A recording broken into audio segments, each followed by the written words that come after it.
Ustaz, titik 4. Tolong dijelasin kenapa orang yang mau meninggal dan sudah meninggal umumnya yang takziah membaca surah Yasin. Pertama, apa itu takziah dulu? Apa itu takziah? Apalagi? Baik, ada sebagian mengartikan takziah itu melayat ya. Takziah itu berasal dari kata azza, bukan melayat. Dari kata azza asalnya. Azza ya'izzu, izzatan, ta'ziyatan.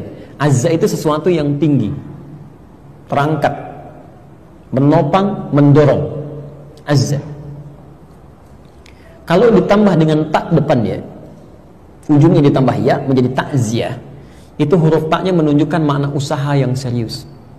Jadi usaha yang sungguh-sungguh untuk mengangkat, mendorong, menaikkan lagi sesuatu yang turun. Kenapa takziah dinamakan dengan takziah? Pesan Nabi-nya 2. Dengan takziah itu, 1, kita bisa mengangkat amalan orang-orang meninggal itu supaya bisa terangkat lagi, sehingga disampaikan kepada orang-orang yang belum meninggal dunia untuk diketahui. Makanya Nabi berpesan, uzkuru mahasina mautakum. Kalau ada yang meninggal dunia, ayo angkat kebaikan-kebaikannya. Jadi aibnya tutup, kebaikannya angkat. Bukan dibicarakan buruknya.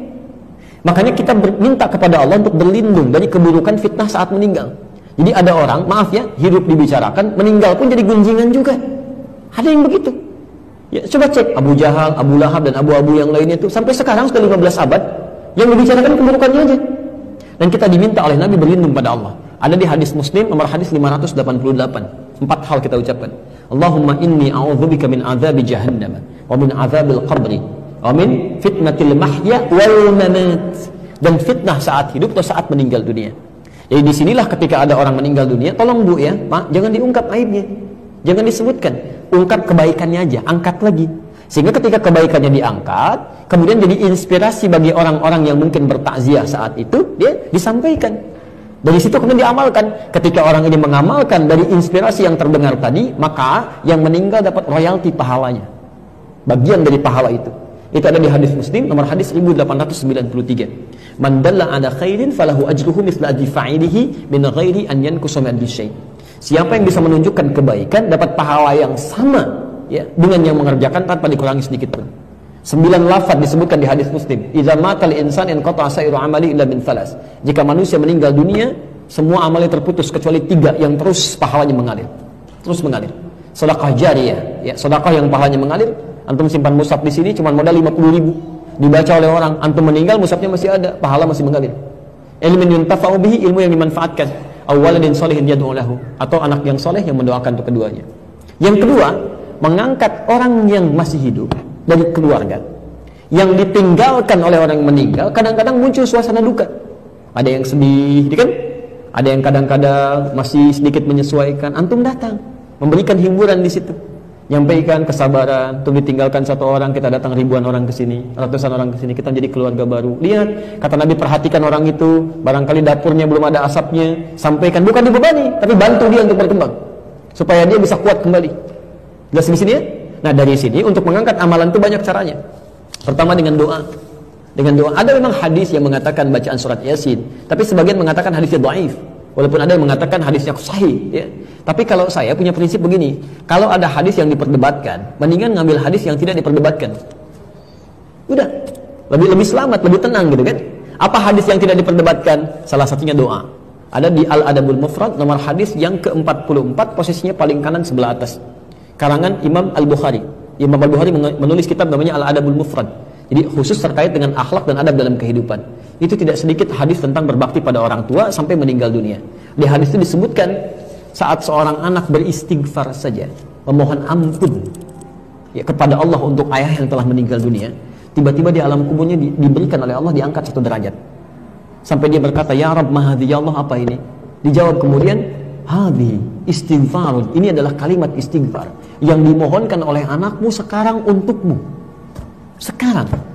Jadi Anda bisa bayangkan ya, baru istighfar saja, Allahumma rabbighfirli wa liwalidayya warhamhuma kama rabbayani shaghira, diungkapkan kalimat itu. Makanya ketika ada yang meninggal, kalimatnya istighfar pertama kali, Allahumma ighfir lahu warhamhu wa'afihi wa'fu anhu. Itu begitu Anda ucapkan kalimat itu, diangkat 1 derajat di alam kuburnya. Diangkat. Belum doa. Makanya kata Nabi di hadis sahih riwayat Al-Bukhari menyampaikan, ithnani bima ma'na, 2 hal yang diharapkan oleh orang meninggal. Yang pertama, al-istighfaru lahu, permohonan ampunan untuknya. Yang kedua, ad-du'a bil khair. Ya, jadi silahkan selepas sholat berdoa. Apalagi orang tua, nggak ada mantan orang tua. Ya, saya selalu katakan, Quran itu memberikan pesan. Maaf ya, keterlaluan kalau ada anak misalnya, maaf, dalam hidupnya nggak bisa berbuat baik, saat meninggalnya pun nggak bisa mendoakan. Bahkan kata Quran, kalau orang tuanya masih ada, walaupun usia anaknya lebih daripada 40 tahun, misal, anaknya usia 70 tahun, orang tuanya 100 tahun, masih ada orang tuanya. Itu minimal, tetap harus berbakti dengan mendoakannya. Itu ada di Quran, surah ke-46, ayat 15. Bahkan mendoakannya yang baik-baik. Ya Allah, hamba bersyukur atas nikmat yang diberikan pada hamba saat ini. Di balik segala kenikmatan itu, ya Allah, mohon berikan semua pahalanya untuk orang tua saya juga. Berikan kebaikan untuk orang tua saya juga. Karena barangkali kesuksesan yang Anda raih itu cuma 30% hasil kerja keras Anda. 30%. 70% yang mungkin orang tua yang menangis dulu, ibu yang sambil tahajud nangis, bapak yang sambil mencangkul di sawah dengan peluh keringatnya berdoa, ya Allah, anak saya jangan sampai begini ya Allah. Satu singkong dibagi 16 orang. Mohon jadikan dia lebih baik daripada saya. Berikan kenikmatan dalam hidupnya. Itu yang menjadikan Sayyidah Hajar bolak-balik Safa Marwah, yang mendapatkan airnya anaknya, tapi yang kerja keras kan ibunya. Maka dari situ adabnya sendirinya doakan. Sudah hidup gak bisa memberikan senyuman, sudah meninggal gak bisa mendoakan juga. Dan Anda mengakui sebagai bagian orang tua gitu ya, itu tidak tepat. Dan doanya yang baik-baik ya. Begitu masuk rumah sakit minta kesembuhan, minta kebaikan, bukan dibalik. Orang tua saat anaknya masih kecil, dia sakit sampai mempertaruhkan nyawa kan? Ya Allah, kalau bisa saya saja ya Allah, kalau bisa ya Allah, tolong berikan kesempatan hidup. Ini kenapa jadi terbalik? Orang tua di rumah sakit, ya Allah, lebih cepat juga lebih baik, tidak apa-apa ya Allah, saya ridha. Itu salah. Ya, ambil yang baik.